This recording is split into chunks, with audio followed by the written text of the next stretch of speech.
Ito ang kamatis natin ngayon. Namumulaklak pa lang sila. Ayun, meron ng bungang dalawa. Ito bulaklak. Bulaklak. Meron din tayong mga kulitis. Pero nag-ani na si Nori nung isang araw. Nagdiningding kami. Meron din tayong kalabasa. Ayun, meron na siyang bunga. Yun. I'll show you. Ayan. Medyo lumalaki na. I hope hindi kainin ng squirrel. Meron din tayong lemongrass. Ito siya, lemongrass. Meron tayong mga cherry tomatoes. Ayan, malalaki na sila. Yan, pag laki ng konti, lalagyan natin ng balag. Then, meron tayong mga talong. Sili. Tapos ito yung talong na kinain noon ng squirrel, tumubo na siya. Tapos ito talong. Meron din po tayong mga sili.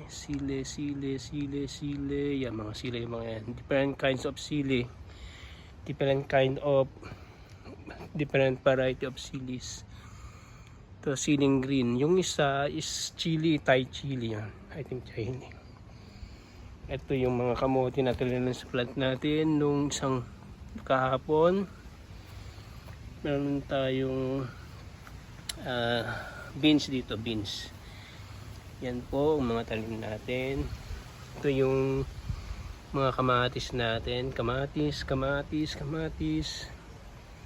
Then, ito yung hydrangea ni Nori. Meron din po tayong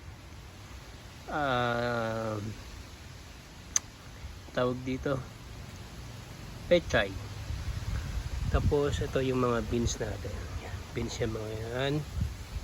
So meron din tayong maliliit na cherry tomatoes doon. Meron dito yung cilantro, transfer ko dyan. Yun, tapos merong alugbati. Ayun, nandun alugbati. So mahangin ngayon, papunta tayo ng Bayfront.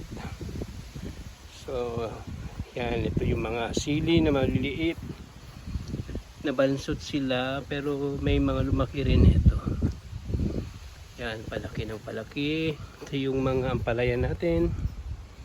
Ampalaya natin to. Yan, meron din tayong cucumber. Ayun. Tapos, ito yung alugbati rin natin. Alugbati. Tapos kahapon, nag-grass cutter ako. Yung mga ibang grass, nilagay ko dito sa tubig, sinok ko siya, tapos yan ang gagawin kong fertilizer tomorrow. Ito yung tubig ulan na pinangdidilig natin. Meron din tayong isa doon. Yan yung mga naiipon ko para makatipid ng tubig. At saka isa na rin siya sa best na pangdilig kasi meron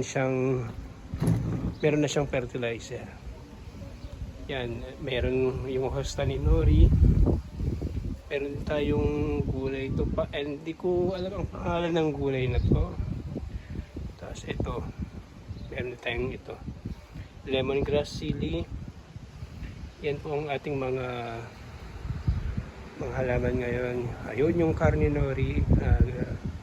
Gagamitin namin papuntang Bayfront. So yun lang muna ang ating update ngayon sa mga vegetable plants natin. So far maganda-ganda ang kanilang paglaki, malulusog sila. Siguro in few weeks makakapag-ani na rin kami ng talong. Nakalimutan ko pala, meron din kaming saluyot. Ito, saluyot. Yun, saluyot. So nagtanim ako ng saluyot doon, saluyot. Meron pa tayong saluyot banda ron. Yun lang po ang vlog natin ngayong today. So bye muna at punta kami ng Bayfront.